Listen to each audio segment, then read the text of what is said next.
Nafas sesak, kepala bersemut, tekak tercekik, berdebar-debar. Baik selepas 1 jam.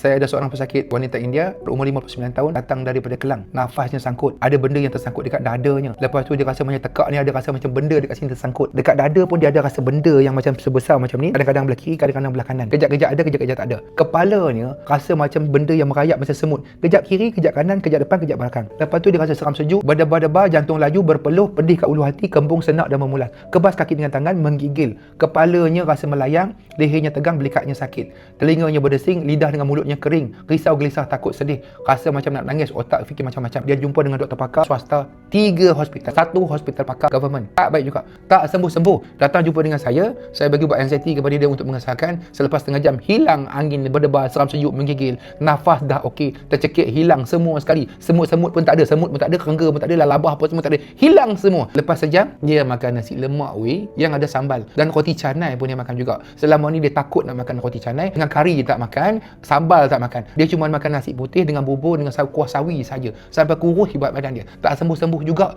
Sedap kan roti canai kan? Sedap. Itulah saya sudah cakap, you bukan gastrik. You anxiety saja. Tak payah dengar. Lepas ni makan nasi lemak pula dengan ayam. Dulu makan tercekik kan? Sekarang ada tercekik tak? Ada. Sudah hilang kan? Sudah baru 55 minit. Rugi tak dah makan roti canai.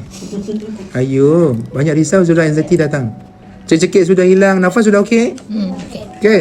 Sudah tak pedas kan kari kan? Tak ada. You makan sup saja kan? Sup saja, jangan tak ada makan apa-apa. Pun takut tak baik juga kan? You makan sup, ayam, nanti ayam. Angkat ayam nanti. Tadi ada tercekik kan, makan sangkut kan? Sudah hilang? You bukan gastrik nanti, you anxiety sebab you stress. Hari tu you kena stand, you fikir banyak, you susah hati. Lepas ni tak mau susah Saya hati tak? banyak fikir, kenapa saya letak stand? Kenapa saya letak stand? Saya tak ada apa-apa masalah kan? You punya jantung sudah Ini pun tak ada. you sumbat sikit saja. Bila you sumbat sikit, doktor taruh stand untuk jaga jantung you. Itu stand untuk selamatkan you punya jantung supaya nanti tak ada sumbat. Okay? Bila you fikir banyak, anxiety datang, tercekik, sesak nafas. Makan ni sudah lama tak makan kan?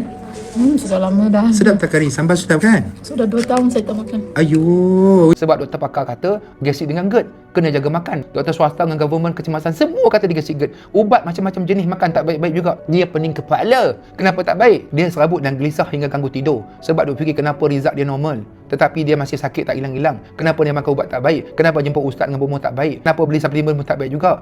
Menyusahkan diri, dia takut duduk rumah, pergi duduk rumah kakak dia. Menyusahkan kakak dia dengan anak-anak saudara dia, semua risau pasal dia. Semua orang tak boleh tidur malam, duk risau pasal dia. Rupa-rupanya dia stres selepas pada suatu hari, 2 tahun lepas dia minum susu lembu. Lepas tu dia dapat panic attack. Selepas panic attack bawa pergi hospital. Doktor cek-cek, rupanya rasa dia macam ada benda tersangkut dekat jantung. Buat CT angio normal. Lepas tu buat angio, tengok-tengok ada tersumbat berapa persen tak tahu. Doktor masuk stenting. Dia takut dengan stenting tu. Dia dengar orang cakap bukan-bukan, dia Google sana sini, dia tengok dekat ChatGPT, dia tengok dekat YouTube, dia tengok dekat TikTok, dia tengok merata untuk sembuh stenting dia. Dia rasa macam doktor tu salah letak stenting. Sejak tu lah dapat anxiety sebab duk risau penyakit dia hingga dapat sesak nafas dan simptom anxiety psikosomatik hingga mengganggu tidur. Saya bagi ubat anxiety kat dia, dia makanlah semua elok. Rupanya itulah sakit dia.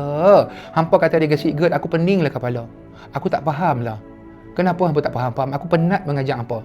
Kalau penyakit tu ada simptom anxiety psikosomatik, bezakan betul-betul. Gastrik GERD tipikal.